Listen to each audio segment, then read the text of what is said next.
In the summer of 1986, London hummed with its usual rhythm. Cars chatter, the bustle of daily life.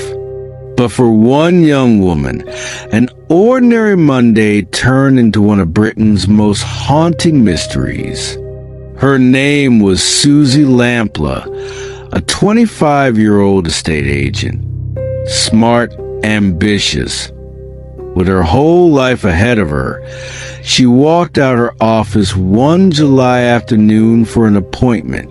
She never returned. What began as a routine house showing became the starting point of a case that continues to baffle investigators nearly 4 decades later. On the morning of July 28th, Suzy arrived at her Fulham office. She looked professional, confident, her diary neatly organized with the day's appointments. At 12:45, she had written down something unusual.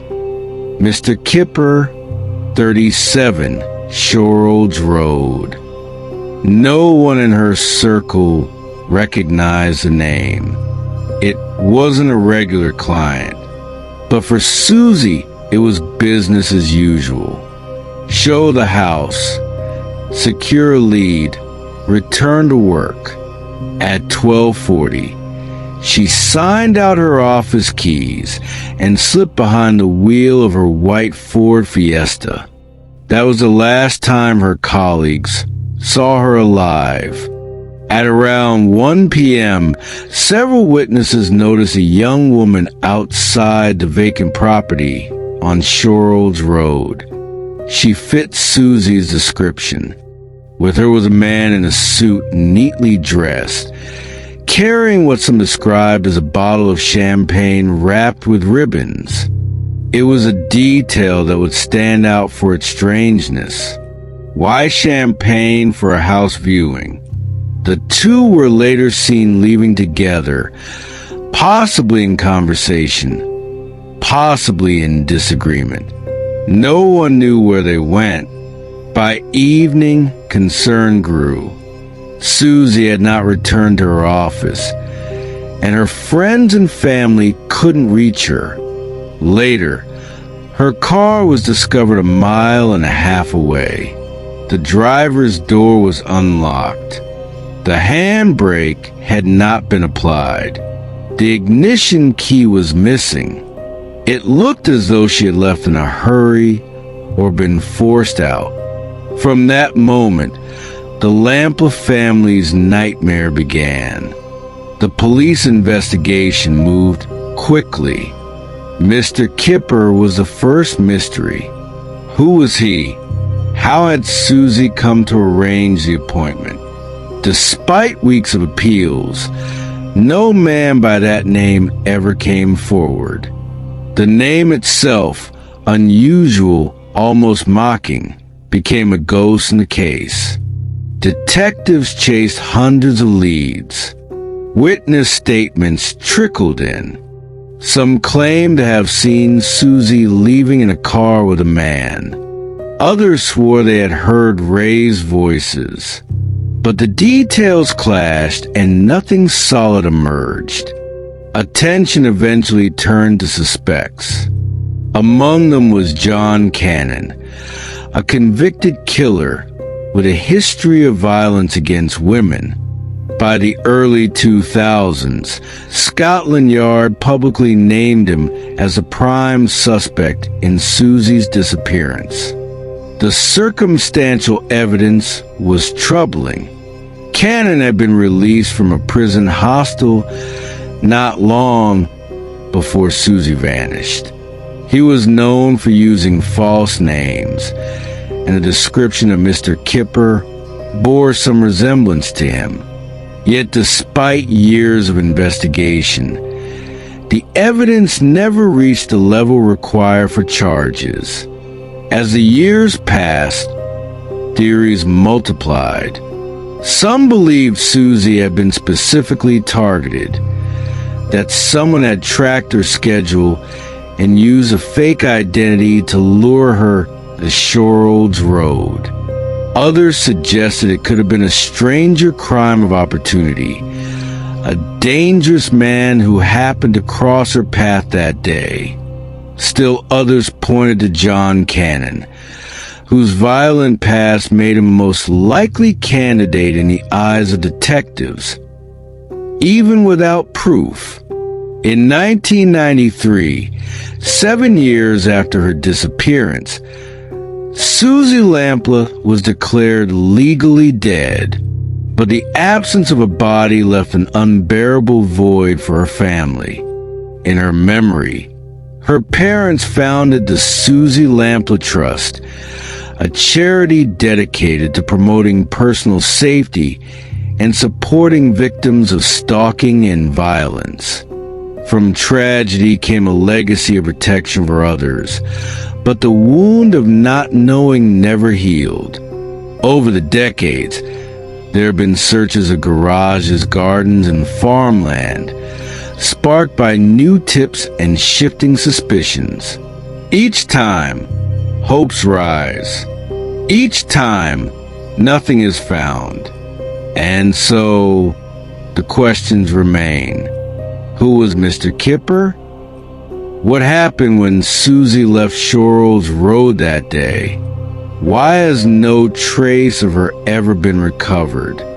Nearly 40 years on, her case is one of Britain's great unsolved mysteries, a story of a young woman full of life and promise, vanishing into a shadow of unanswered questions. The champagne bottle, the false name, the abandoned car, fragment of a puzzle that has never been completed. To this day, the disappearance of Suzy Lamplugh is not just a crime without resolution. It is a haunting reminder of how someone can step out into the world on a perfectly ordinary day and simply never come back. Over the years, investigators, journalists, and the public have all tried to answer the same chilling question: what really happened to Suzy Lamplugh? While there has never been a definitive answer, several theories have emerged. Each paints a very different picture of her final hours. The first and most widely believed theory is that Suzy was deliberately targeted in a planned abduction. The mysterious diary entry, the strange name Mr. Kipper, and the specific meeting location suggest someone engineered the appointment to get her alone. If this was the case, then her disappearance was no accident. It was the result of someone studying her routine, gaining her trust, and striking at the perfect opportunity. Do you think Suzy was stalked in advance? Her every step watched until the moment was right?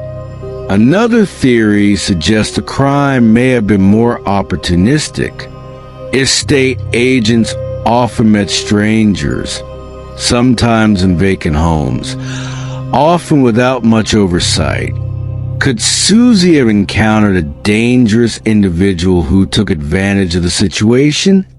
If so, then Mr. Kipper may have been nothing more than a false name scribbled in her diary. The bait for a trap. Do you believe this was a crime of opportunity, rather than a carefully planned abduction? A third theory centers on one man, John Cannon. By the early 1990s, police publicly identified him as their prime suspect. He had the background, the history of violence, and the means to carry out such a crime. There are even reports linking him to a champagne bottle given to a girlfriend around the same time, eerily similar to the one witnesses described. But despite years of suspicion, the evidence against him has never been strong enough to prove guilt in court. Was John Cannon the real Mr. Kipper, or has he been wrongly tied to this mystery? And then there are the lesser discussed possibilities. Some wonder if Suzy might have been mistaken for someone else. Was she truly the intended target, or simply in the wrong place at the wrong time? Others have speculated about professional or personal connections that were never fully explored, though none have ever held up under scrutiny.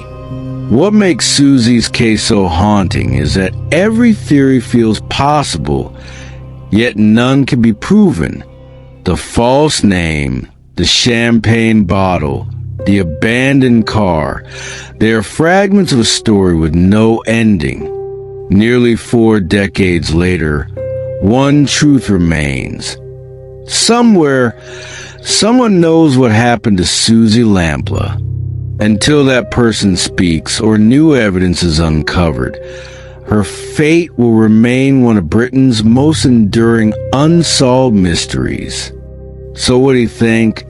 Was Suzy the victim of a calculated abduction, a crime of chance, or a known predator like John Cannon?